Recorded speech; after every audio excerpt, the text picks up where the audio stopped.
Doctor Argüello, gracias por esta entrevista. El Banco Mundial aprobó un préstamo de 116 millones de dólares destinados a la atención de la COVID-19 en Nicaragua, a pesar de la falta de transparencia en el manejo de la pandemia en el país. ¿Cuál es la evaluación sobre las condiciones de este préstamo?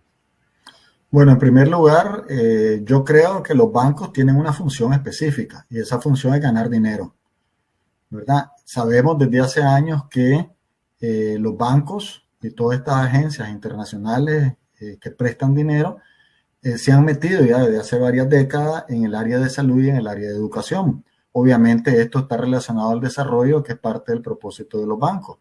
No obstante, vos te das cuenta que dan préstamos que no tienen sentido en términos de que no están dirigidos a fortalecer lo que son las modificaciones estructurales que tiene que haber en un sistema para que sean de carácter permanente y para que realmente ese préstamo se convierta en una inversión que transforme radicalmente las cosas. Entonces, en el caso del Banco Mundial, debería tener criterios. O sea, ¿qué criterio debería tener? En primero, todo problema vos lo tenés que identificar en su magnitud. ¿Cuál es el tamaño de ese problema? ¿Dónde está ubicado ese problema? ¿Cuál es el impacto que está causando en la población ese problema? Y en base a eso vos identificás a dónde tenés que hacer intervenciones para hacer una modificación radical de ese problema. En este caso, si los datos oficiales te están diciendo que el problema es de 5 centímetros, ¿por qué vas a dar un préstamo de 1 metro? ¿Verdad? No tiene lógica, pues, para comenzar por ahí. Entonces, yo no miro cuáles son los argumentos realmente. Pues, yo contento que Nicaragua tenga dinero, pero que tenga un dinero que se puede usar de forma transparente y que realmente impacte en la salud. Y yo quisiera inclusive que alguien de ellos se pusiera aquí enfrente a poder hablar y decir, a ver, ¿a dónde están los argumentos de haber otorgado el crédito? ¿Qué ha pasado con los proyectos anteriores? ¿A dónde es que está el impacto? Porque yo no lo miro. ¿Verdad? Que dicen que tiene que haber, que estamos dando, no sé, millones de dólares para que haya más información, pero información no hay. En síntesis, yo diría, uno, los bancos, lo que les interesa es el dinero, no les interesa hacer transformaciones estructurales, no hay transparencia ni por parte de los bancos ni por parte del gobierno.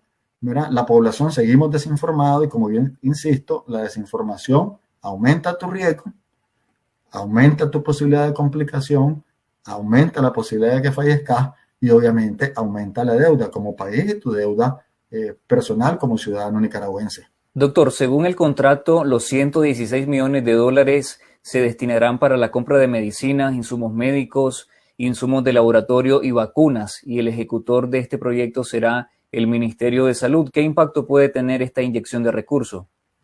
Bueno, depende cómo se use, ¿verdad? Pero comencemos por lo último, las vacunas.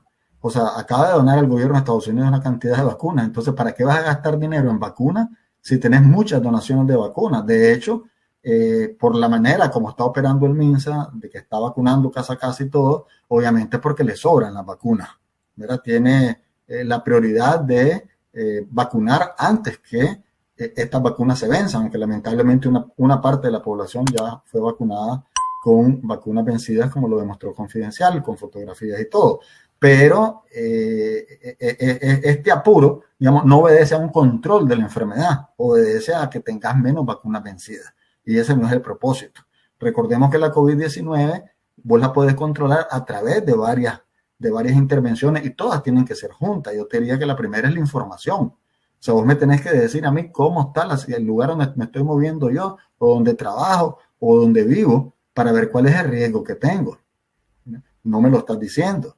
No hay una campaña de carácter permanente que te diga, mira, hay que lavarse las manos con agua y jabón por más de 40 segundos, tomando en cuenta que estamos en invierno y que ahora hay otras enfermedades que también pueden ser prevenibles a través del lavado de manos. Me refiero a las enfermedades infecciosas de transmisión respiratoria de persona a persona, me refiero a las enfermedades gastrointestinales, la más conocida es la gastroenteritis o la diarrea, me refiero al incremento de la parasitosis, a la tifoidea y a la leptospirosis. Entonces vos no ves una campaña permanente, pues ni de eso que interesa en este momento de invierno, que hay más lluvias en Nicaragua. Doctor, ¿y este préstamo implica algún cambio en la estrategia del Ministerio de Salud frente a la COVID-19 que se ha caracterizado por una política deliberada del gobierno de minimizar e ignorar el impacto real de la emergencia? En lo absoluto, mira lo que pasó con las pruebas de laboratorio, $150, o sea, entre 40 a 60 mil dólares diarios sacaban exigiendo pues las pruebas de laboratorio para poder viajar fundamentalmente a los Estados Unidos y a otros lugares que le exigían. Ya no se hace esa prueba, pero lo lógico es decir, bueno, si ya no la tienen centralizada, si ya no hacen negocio con eso, perfecto. Entonces, pues libérese la prueba, ¿verdad? Que el sector de salud privado pueda comprarla, que vos puedas comprar también en las farmacias pruebas rápidas y que se ponga a disposición de parte del Ministerio de Salud el examen a todo el mundo en Nicaragua. No se está haciendo eso, o sea, los préstamos no están cambiando la realidad. Yo no he encontrado un solo préstamo que haya cambiado ni la estrategia ni la información, pues que es lo fundamental.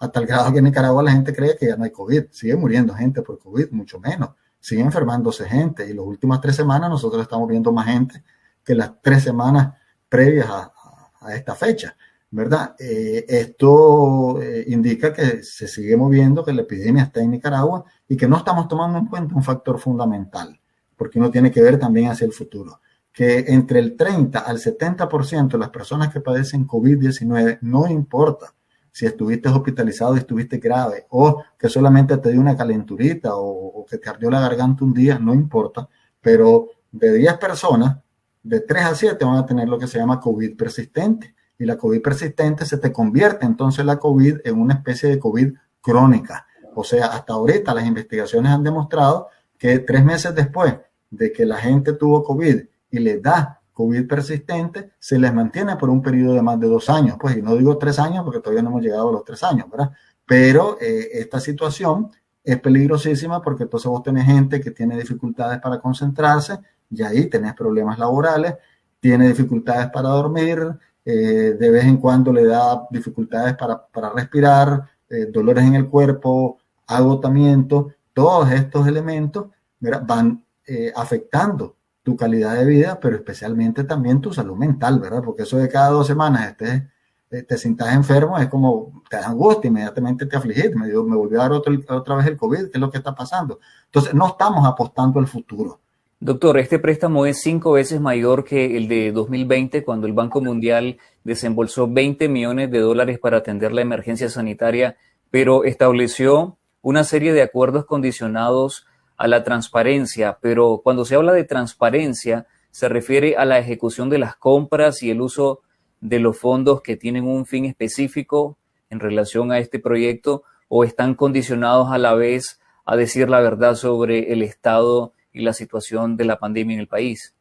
Bueno, cuando hablamos de transparencia, hablamos de todo, ¿verdad? Cuando hablamos de transparencia quiere decir que vos podés ver absolutamente todo. Eso es lo que significa transparencia, ¿verdad? Que vos podés ver todo, y cuando podés ver todo significa que tenés que ver todo, pues que debe ser público. O sea, el Banco Mundial y casi todas estas financieras te ponen que le dieron un préstamo a tal país, pero ¿de dónde está el monitoreo? ¿Dónde están los resultados?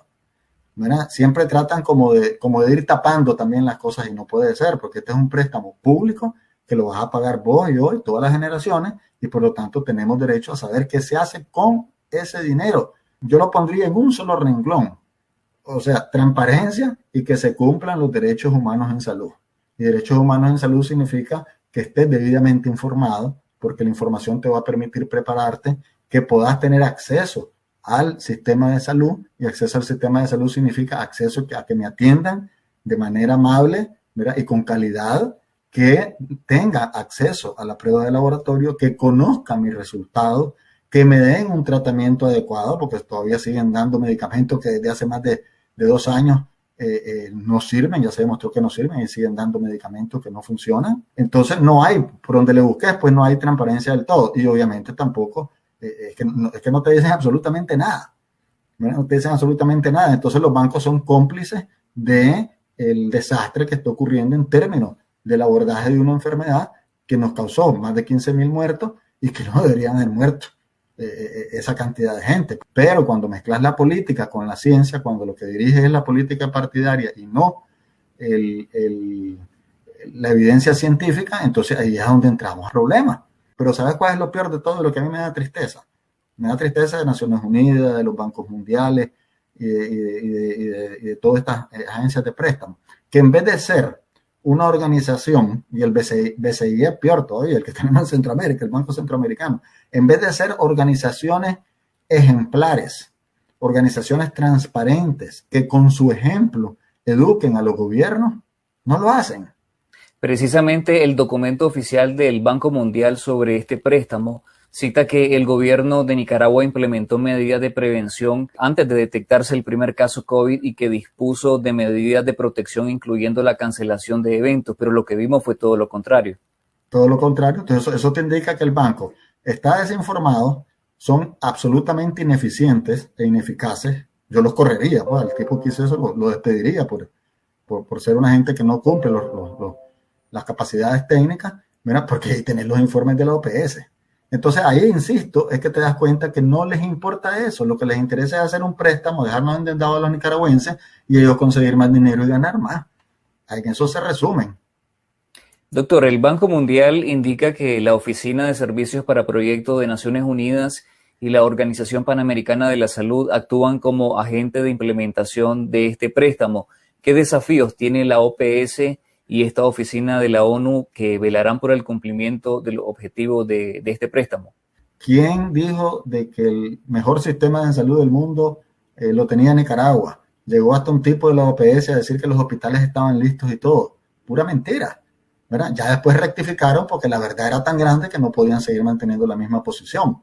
Pero la Organización Panamericana de la Salud no es una organización autónoma, depende de los países, su junta directiva es de los países, su asamblea, o sea, el cuerpo colegiado que es el que manda a la Organización Panamericana de la Salud son los países, ¿verdad? Y en vez de ser la Organización Panamericana de la Salud una organización un poco más autónoma, como fue en los 80, ¿verdad? Que te decían la verdad de las cosas que estaban haciendo y mal y todo, lo que se fue convirtiendo es una organización complaciente de los gobiernos de turno y además metiendo gente que posiblemente por la misma influencia de los gobiernos, sin ninguna capacidad técnica para poder trabajar. Entonces, lamentablemente la OPS no es lo que era antes, ¿verdad? Y vos ves una gran diferencia en la capacidad que tienen los técnicos. Entonces, si vos tenés técnicos malos, el resultado que vas a obtener es malo. Entonces, ¿qué es lo que sucede aquí? ¿Cuál es el candado, digamos, que tiene la OPS en términos prácticos? La OPS depende del Ministerio de Salud. ¿Va a decir la OPS que el Ministerio de Salud no es transparente? ¿Va a decir la OPS que algo no se cumplió? No es cierto. Va a tratar de hacer el informe de tal manera de que tape algunas cosas y que sea gallo gallina o que diga que las cosas están hechas aunque no estén hechas. Entonces, esa es una gran debilidad. Entonces, todos estos organismos internacionales deberían tener, y vuelvo otra vez al ejemplo que deberían ser estas organizaciones, deberían tener auditoría externa independiente, ¿no? De tal manera que puedan estar haciendo las averiguaciones. Si no, seguimos botando dinero. Lamentablemente así pasa.